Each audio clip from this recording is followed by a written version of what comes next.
This is the Brave New Coin Crypto Conversation, hosted by Andy Pickering. Hi everyone, Andy Pickering here. I'm your host and welcome to the Crypto Conversation, a Brave New Coin podcast where we talk to the people building the future in the Bitcoin, blockchain and cryptocurrency space. 5 years ago, deep in a bear market, a group of traditional finance experts founded BitGet, and they've been building ever since. Now, with 20 million users worldwide, BitGet is committed to helping users trade smarter by providing a secure one-stop crypto investment solution with copy trading, future trading, and spot trading. Your security is their priority, and BitGet has one of the largest protection funds in the industry with US $300 million to cover potential trader losses from unforeseen events that are not due to misconduct from the user or platform. BitGet wants to inspire everyone to embrace Web3, so if you're new to crypto, learn more at the BitGet Academy with free blockchain courses, crypto guides, cryptocurrency trading strategies, and more. Or for the experienced investor, trade smarter with daily access to institutional-grade crypto market intelligence and trends analysis with BitGet Research. I've put links to BitGet Research and the BitGet Academy in the show notes, so get amongst it or simply go to bitget.com. Thank you to BitGet, and now it is on with the show. My guests today are Dr. Dmitry Zhelezov and Marcel Fohrmann. Dmitry is the co-founder and CEO of Subsquid, and Marcel is co-founder and CFO at Subsquid. Welcome, Dmitry. Welcome, Marcel. Hello. Hi, Andy. Thanks for having us. Hey, Andy. Also, thanks for having us from my side. Pleasure to be here. Pleasure to have you both here. I think we'll do what we do at the beginning of the show.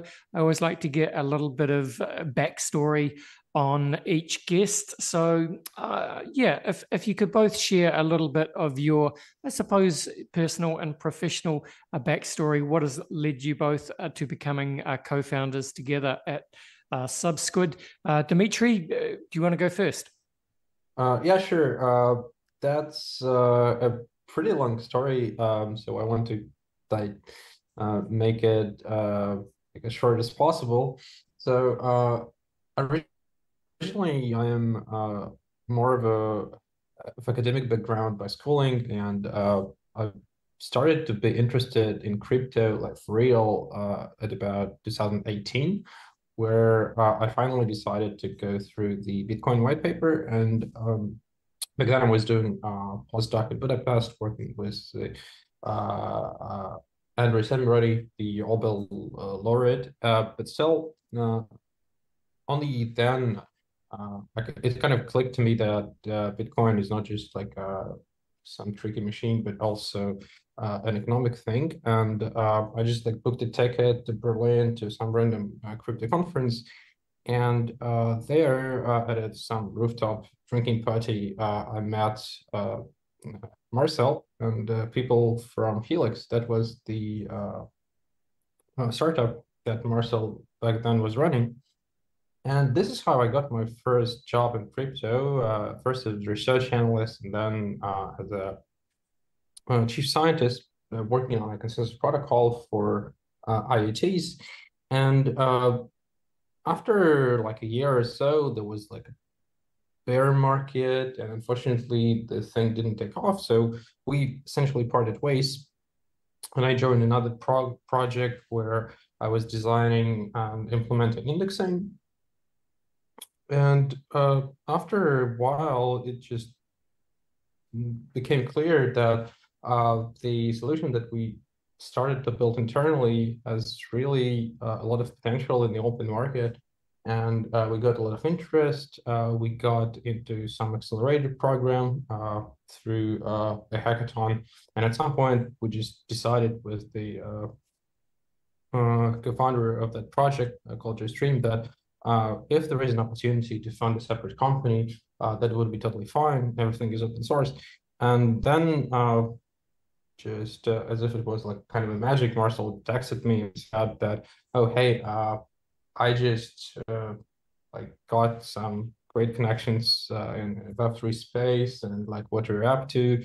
I have some interest from an angel who would like to spin off these alt project of mine. What do you think about that? And it's like, oh, actually, I have possibly more interesting idea. Let's do indexing. Like, look at the graph. They're currently 1 billion company, but I'm pretty sure we can do better, and I know we can do better. And this is how we basically serendipitously got together as co-founders. And yeah, since then it's like 3 years.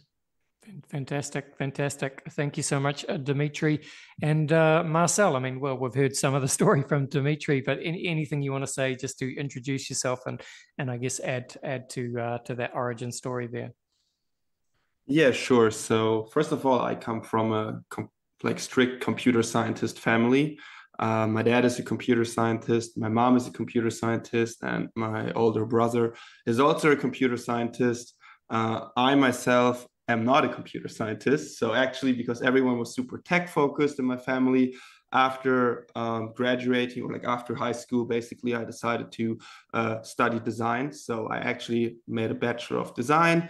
And then I quickly noticed that, I mean, it does make fun, but I didn't really see like this as a long-term career for me. So then basically in 2016, 17, I heard of Bitcoin the first time, actually at dinner with my parents, and actually with my dad, to be precise. And yeah, since then I kind of like fell into the rabbit hole. And then 17, my brother and me, we worked on this consensus protocol for IoTs. Back in the days, this project was named Helix. As Dmitry already said, sadly, like after working multiple years on it, it didn't take off. But we've learned a lot on this journey.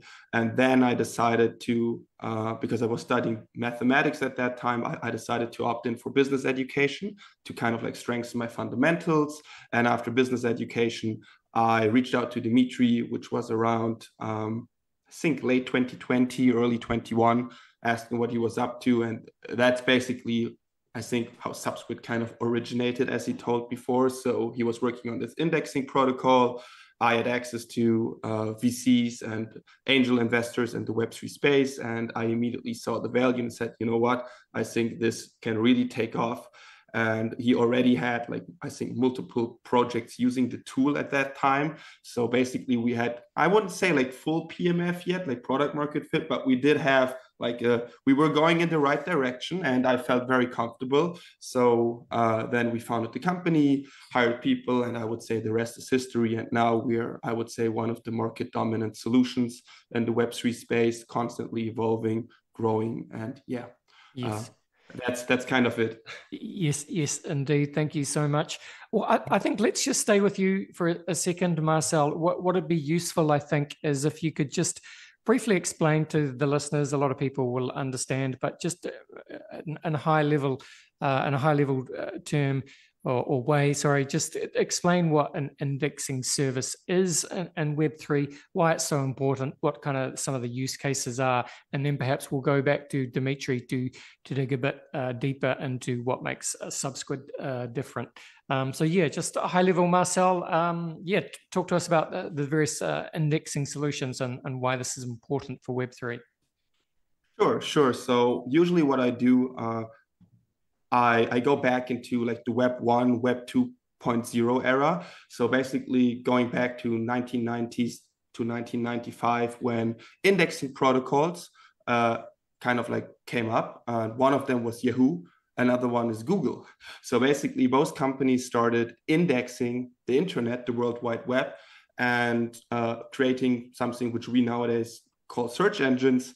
So people were able to search the entire internet, the entire web, because they indexed it. And this was basically the breakthrough for the internet as we know it nowadays to scale for mass adoption. And that's ultimately, in a nutshell, what we're doing with Subsquid. We are making the data, which is on the blockchain, accessible for everyone. This means developers. This can also be retail people, end users, and use cases. I know it's crazy to say, basically every D app needs indexing, or like every D app needs on-chain data, as long as it's like a real D app. And this is actually it. So the use cases range from analytics to wallets to NFT platforms. So it's really, there's a wide range of use cases. And that's why also we've seen a lot of traction recently, is that ultimately everyone needs data. And there are more or less different ways to get this data. Subsquid is one of them. And we would say probably the most efficient and most flexible way of getting this data. So Yes. it is, your favorite app would not run without Subsquid. That's basically it. We're the backend powering everything. Oh, thank you, Marcel. That was very, very well articulated. Thank you for that. Well, Dmitry, let's go back to you then. So love to understand a little bit, Dmitry, as to why, in your view, certainly, why Subsquid is, I guess the superior indexing solution. I think, I don't know if it was you, Dmitry, or Marcel, that mentioned the graph, obviously, and you guys thought perhaps you could do something similar, but do it better. So Dmitry, tell us why Subsquid is better than other solutions. So it actually started from a very simple idea back then when I was developing this internal indexing solution. I was really frustrated from the fact that whenever I needed to change something, I had to rerun everything from scratch. And the whole experience was just terrible because you need to extract this information from the chain, and blockchains historically were not designed to be very efficient serving the data. So if you think about Bitcoin, it was really designed as a very specific thing that has this Bitcoin node, and this information never actually leaves this node. So Satoshi Nakamoto never ever expected that there will be like a lot of requests coming to this node in order to retrieve this information for some further processing. Everything changed with Ethereum, and now all this EVM, Cosmos, and like all the executions that you run on blockchain. And TLDR, blockchains are really, really bad at storing and retrieving the data. But still, people use it as a primarily data source. And in particular, this is how the graph works internally. So whenever you run what is called subgraph, like an indexer, you basically retrieve this information from the chain over and over again. And whenever you want to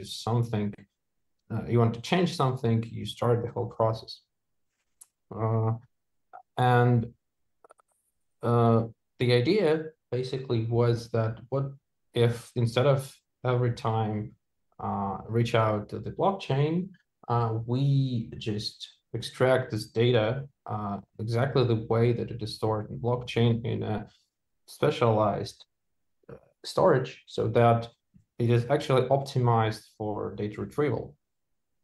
This seems like a very obvious thing in retrospect, but and it was kind of surprising that no one really thought about that. And this very first prototype did show like 10 to 100 times improvement, but quickly I realized that people don't do this for a reason, and this very simple reason is like the sheer amount of data we have to efficiently store.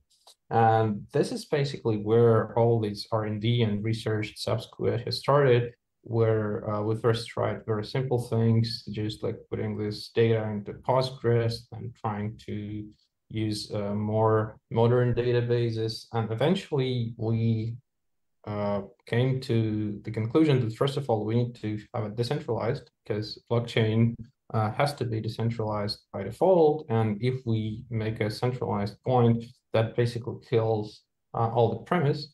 And second, we need to make it so powerful that basically we can put any amount of data into there. And the only limit for this would be the amount of the number of nodes in the network. So this is what engineers call horizontally scalable. Basically, the more nodes you throw into this, the more data you can process. And this is where we are after 4 or 5 iterations and 3 years of development work and like testing different things. We have incorporated the recent breakthroughs in data storage, essentially Arrow, DuckDB, and Parquet format. And we are near our first milestone where we can store all the information from the EVM chains, from Ethereum, from Substrate chains, and soon from Solana in a manner that allows basically unlimited access and very fast retrieval of this data that you would normally get from blockchain nodes. And this is the secret sauce that allows us to then process, store, transform this data hundreds times faster than all other indexing solutions on the market. Yep, got it. Thank you, Dmitry.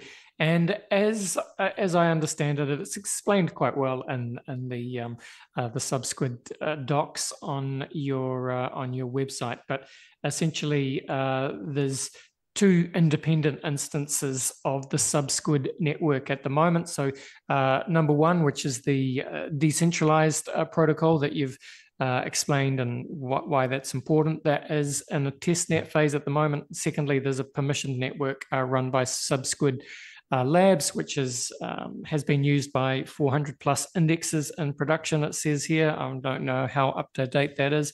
But I also saw that your testnet phase 2 in terms of the decentralized permissionless network. So Dmitry, should we stay with you? Just explain where we're at in terms of that testnet phase and yeah, how far along that journey to full decentralization mainnet, I guess we are.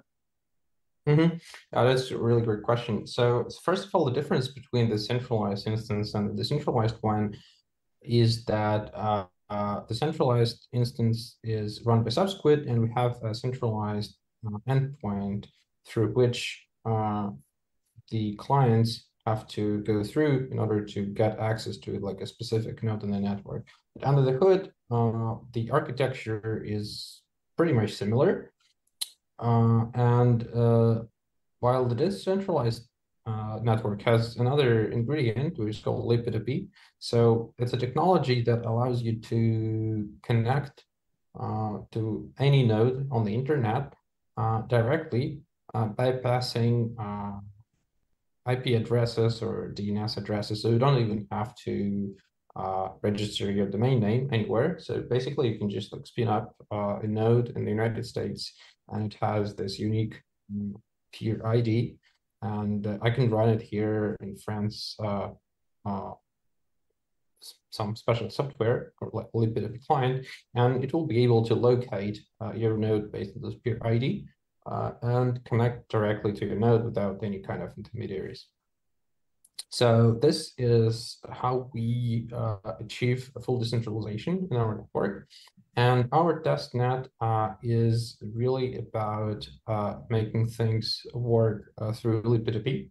But another important ingredient is the economy and incentives powered by the Subsquid token, which is really kind of blood of the network. It has multiple uses. In particular, this is the token that rewards the nodes for participation in the network and contributing to the resources.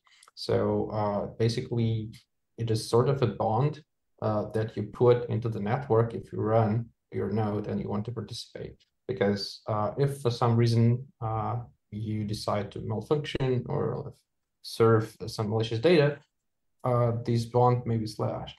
And at the same time, this also what controls the load on the network. So the clients would need to stake their tokens in order to get a specific rate of access to the network. So we don't really have this toxic traffic, as we call it, where someone would just like spam the network and essentially DDoS it. And in the future, there will be also incentives for data providers who would put not only on-chain data, but pretty much any data that can be useful for analytics and data indexing into the network, and it will be processed in a pretty much similar way. And the SQD token will be also as a means of sensitization. So summing up, a decentralized network is, first of all, a network where all the participants can communicate directly through peer-to-peer. So they don't really need to have a specific domain, for example, registered for subsquid.io. And the second, probably the most important part, is this coordination mechanism powered by the token, which incentivizes all the parties to contribute the resources and distribute the value provided by the network among the participants in a fair way. Yep, got it. Thank you, Dmitry. Marcel, when you go to the Subsquid website, and listeners, a link is in the show notes, but it is simply subsquid.io. You can see there's 3 different products that you guys are providing. I guess the main one is the indexing SDK. There's also a token, and I'm pretty sure I saw that there was a token sale not very long ago. It was pretty successful, I think. So anyway, you can correct anything there, Marcel, but just love to understand those 3 products, how they work, and I guess, who they're aimed at, who the kind of target audience is. I presume it's devs, and also the token. Yeah, go for gold. Okay, sure. So when it comes to products, as you mentioned, we have the indexing SDK, which is basically a free-to-use software development kit to build custom indexers. So you can basically create a API / like an indexer specifically for your needs. So each project has different needs, and you can just basically customize it, kind of like building with Lego blocks, right? And just tailor it towards your needs. Then we have a cloud, which is basically like a centralized hosting service where a user, if he wants to, he can also self-host his indexer / API, but if he wants to, he can just host it with the Subsquid cloud in a few clicks, which is a very easy process. And then on top of it, we have something which we call a subgraph support. So there is an indexing standard right now by the graph, which are called subgraphs. And a lot of projects, especially legacy projects, like from the 21 era, are using these so-called subgraphs. And obviously you can take the time as a developer to migrate to our standard, which is called Squid.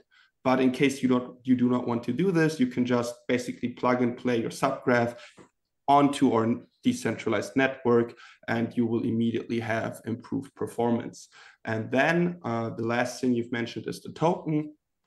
So when it comes to the token, obviously the token, and I think Dmitry also mentioned it earlier, it's used to create this economic system to actually power this network. Because if we think of companies like Google and other large Web2 enterprises in the data landscape, they're all operating centralized. And in order to build something decentralized, you have to have an incentivization mechanism, right? People running nodes, people working in the network or consuming net data need to be incentivized, or in other words, you need to basically give them something back for providing a service.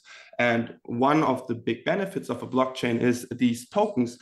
And for us, I don't want to go into too much utility details, but the token can be used for kind of like the alignment of incentives for infrastructure providers, then for the curation of network participants, also for like fair resource consumption, and also for decision making. So these are all very dev-focused things.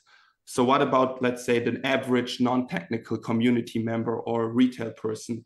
Well, also these people can play with SQD tokens and can benefit from it, because as a holder, you can delegate tokens. So you'll be able to delegate your tokens to a network node operator, or basically we call them worker nodes.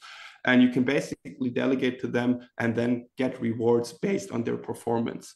And this obviously creates a fair market mechanism. So worker nodes which are performing well will most likely have more people delegate to them versus node operators which do not perform very well. And this is important for then like data consumers and other participants to see which nodes are healthy, which nodes are trustworthy. And this is kind of how we create this, I would say, decentralized economy, which is crucial for what we have in mind.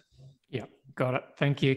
I love, guys, that you're using zero knowledge proofs to verify that the on-chain data is stored in the decentralized data lake. And on your blog, you've got a wonderful way of describing some of this stuff. And I didn't know this actually, that you write that zero knowledge proofs are a cryptographic technology first introduced in 1985 by Goldwasser, Micali, and Rakoff in their paper, which was called The Knowledge Complexity of Interactive Proof Systems, which makes them really older than 90% of crypto conference attendees. So, yeah, Dmitry, just it's always a fun subject, zero knowledge proofs, and look, it's as much as they were first talked about, I guess, in 1985, still quite a nascent part of the crypto industry in terms of putting them to work in permissionless protocols. But how are you guys utilizing zero knowledge proofs, Dmitry? Yeah. So first of all, I would must to say that this is a pretty much work in progress. Sure. It's really cutting edge thing that one can use. So in a nutshell, what ZK proofs enable is a very efficient way to compact complex computations in a very short proof that you have actually run these computations. So originally, ZK were designed for privacy so that you can, for example, tell something about, I don't know, your bank account without really revealing how much you own. But for example, you can prove that, okay, my bank account has more than $10,000, but without really saying how much really you own. While it only became clear later that it is also very useful for blockchains and Web3, because essentially this eliminates trust in the situation where you want to prove that some specific statement is true. For example, I have a lot of data. And I want to query this data, I run some computations, and I get this answer that, for example, there were 1 million Ethereum transactions in 2022, or like in July 2022. In order to get this data, I did a lot of work. I extract this data, I probably put it into some database, make some calculations, and I got this number. How do I verify that this is actually a correct answer? Before ZK, the only way to do that would be to rerun all these calculations, extract this data again, put it into maybe some different database or some different calculation engine, rerun all the calculations and come up with another number and then compare. But what if, for example, two different people come up with different numbers? How do you actually decide which one is correct? Well, in blockchains, normally you would resort to some sort of a quorum. So you probably get some console or maybe like 5 different people who would probably run different computations, and then like each will produce some kind of number, and then you decide. And then there could be the situation where you have like 3 different answers, or maybe there is like no majority. So it's really becomes very complicated. But what if you actually have a standard database? You know that it always gives you the correct answer. And in order to prove that my number is correct, I can just produce some sort of certificate that I put the right instructions to this database and never actually tweaked with the data that is inside. and never tweaked with the hardware that actually run these instructions. So basically, I have a receipt which says that this was exactly calculated as expected. In this case, I don't really need any kind of a quorum or even rerun the things once again, because everyone can just look at this receipt and ensure that, okay, indeed, you run this against this data that we know is correct, and you run exactly these steps in order to get this number, and we know that the steps always produce a sensible result, because like we know that this is kind of a right algorithm. We all know how this code works. And this is exactly the idea behind application of ZK in the context of Subsquid Network. So in essence, the Subsquid Network does a very simple thing. It answers queries about the data. And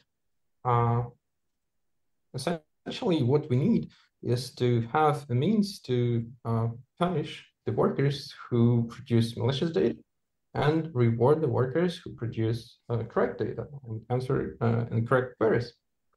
And the beauty of ZK is that we can have a very short receipt that we can basically put directly on chain, and the chain itself would be able to verify that indeed the calculations made by the worker were correct. And they match the data that we know is correct because we know the hashes of each block on the network. It's a public information. Yes, this indeed. is, of course, a very much oversimplified things, but this is kind of the mechanism and the power that is unleashed by the math behind ZK. Yeah, got it. And look, as you said, Dmitry, it is indeed cutting edge stuff. So yeah, fantastic to hear. Look, I think it's almost time to finish off this part of the podcast, gentlemen. Just before we go to the break, Marcel, look, for developers of any dApps, anyone listening that is intrigued by what you guys are building, needs an index solution perhaps, and please tell people where they should go to learn more about Subsquid and how they can look to engage with your products. Okay, sure. So first of all, let me tell everyone who's a builder out here. We support all major EVM chains, all substrate-based chains. We're going to support Solana very, very soon. So in case you're building on Solana, you're lucky. You're finally going to get a good, great, and scalable indexing solution. I know you've all been waiting for it. And the easiest way to get started is basically go to our documentation, which you can find under docs.subsquid.io, or just go to our Twitter and just shoot us a DM. We usually read all of the direct messages, and then we can also get in touch with you directly. We have also a specific developer Telegram channel. So yeah, as soon as you message us on Twitter, we can link you up with the dev community, or you can just go to our Discord as well, where over 80,000 people are, and yeah, someone will help you out. So yeah, that's, I think, the easiest way to get started. Fantastic. Thank you, Marcel. Let's go to that very quick break, and then we'll come back. We'll have some fun. We'll finish off by running Dmitry and Marcel through the very famous crypto conversation hot take round. We'll be back. We'll be back in 1 second.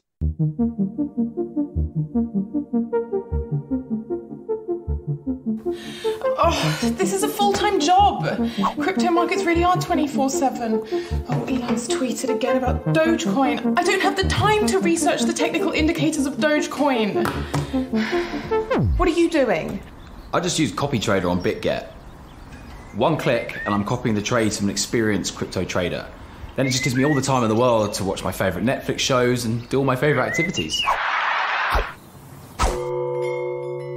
I've been up for 24 hours, I've had 16 cups of coffee, 8 energy drinks, and that bird noise is getting on my last nerve. I think you need to go to bed. Yeah, I need to go to bed. Hands off, gains up. Start copy trading on BitGet.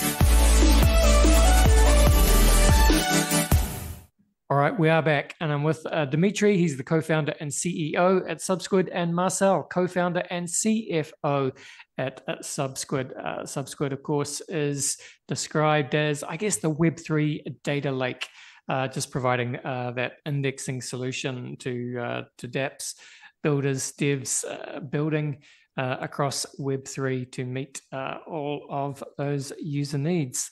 And, well, gentlemen, as I said, I like to finish each podcast with a quick round of rapid fire crypto conversation hot takes. Are you guys up for it? Absolutely. Yeah, let's go.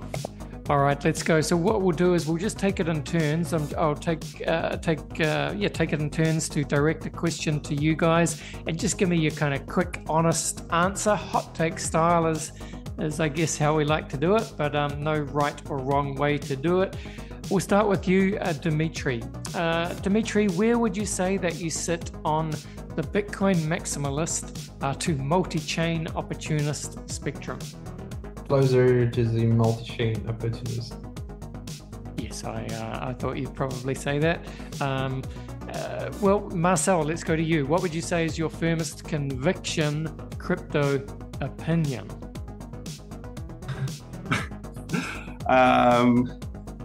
Probably that Bitcoin will hit $1 million one day. I like it. Care to put a rough time frame on that? In the next 10 years. Okay, I like it. All right, we'll bring on the halving. It's only a couple of months away. Dmitry, Bill Gates famously said that we tend to overestimate what we can accomplish in 2 years and underestimate what we can accomplish in 10. As a blockchain builder, you'll be very well aware of that kind of thinking. But 10 years is a long time in blockchain, so cast your mind forward. Anything you like, but I guess, Web3 in general, what does it start to look like in 10 years' time, Dmitry? I believe that it will be like Wi-Fi nowadays. Everyone will be using it without really taking care of how it really works behind. It will be just a necessity. Yeah, very well said. All right, Marcel, I couldn't help but notice,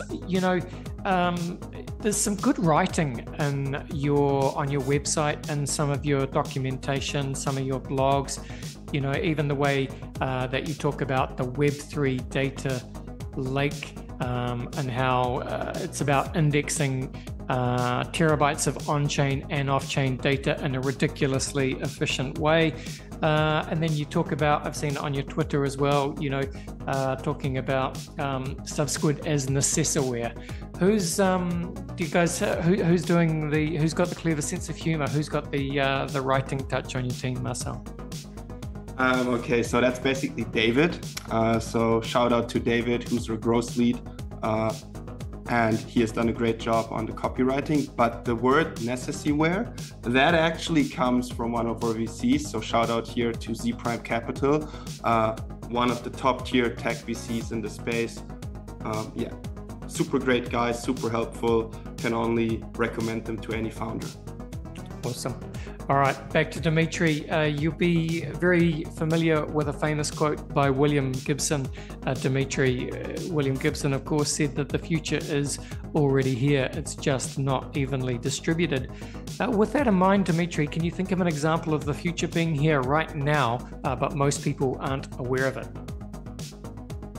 Oh, I think this is 100% true about crypto and Web3.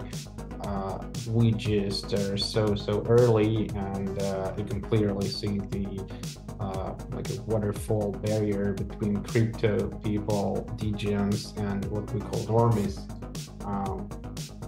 You can just say Solana to a random on the street and have a blank stare, while we inside Web3 crypto really have seen all these ups and downs, the period of FUD and FOMO, and then again FUD, and then again FOMO against Solana only. I'm not saying about DeFi, like Bitcoin ETF, whatever. So it's information is the wealth, right? And information in crypto is definitely very much unevenly distributed. Yes, indeed. And look, speaking of Solana, Dmitry, Marcel mentioned Solana support is coming very soon. Love to just get your hot take on Solana. There's obviously a lot of discussion at the moment in terms, obviously Solana's already done spectacularly well over the last 12 months, maybe because it crashed so badly in the wake of FTX, but huge narrative around Solana as perhaps really nipping at the heels of Ethereum, effectively. What do you think happens to Solana, I guess, in this next market cycle? I just have one single advice: never really bet against Tolly or former engineers from the former USSR. I think. Can you explain that? I think they had a great future. Yeah. And is that are you talking about the Solana engineers? Totally, Vitalik Buterin. Are you talking about Ethereum engineers? Yeah. Well, pretty much all the engineers, right? This background in USSR and immigrated to US or Canada or whatever. Yeah. Fascinating. All right. Time to finish this off, gentlemen. We'll go to you both.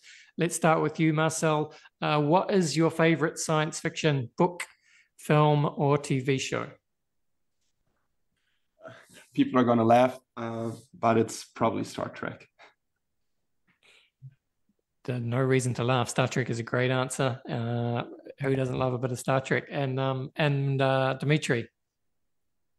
That's really tough. I would say that among the recent ones, I really loved Oppenheimer. Yeah, fantastic. I still haven't seen Oppenheimer, but I need to for some reason. Missed it in the theaters, but yeah, it's on the list. All right. Well, look, gentlemen, it has been a pleasure talking to you both today. Have really enjoyed learning about what you guys are doing at Subsquid. I guess just to finish off, both of you, again, just briefly make the case for why the developers, builders, people in Web3 should look to what you guys are doing for their indexing and so on. Please take it away. I'm going to start then. So once more, save on RPC builds. They're just super high and super slow for your projects, especially if you're on a chain which doesn't have good indexing solutions. And then on top of it, always think of the future. Don't use legacy systems if they aren't future proof. So better, especially in a fast moving environment as blockchain and Web3 is, build your apps on future proof stuff, and Subsquid is one of them. Dmitry, your take. Absolutely. So everyone is still sitting hard on the RPC, but my advice is just take your tools seriously. So if you're a developer, always make sure that you're using the sharpest tool that you can use, because this is the end of the day what makes your own product faster and faster to the market, and this is what gives you an edge.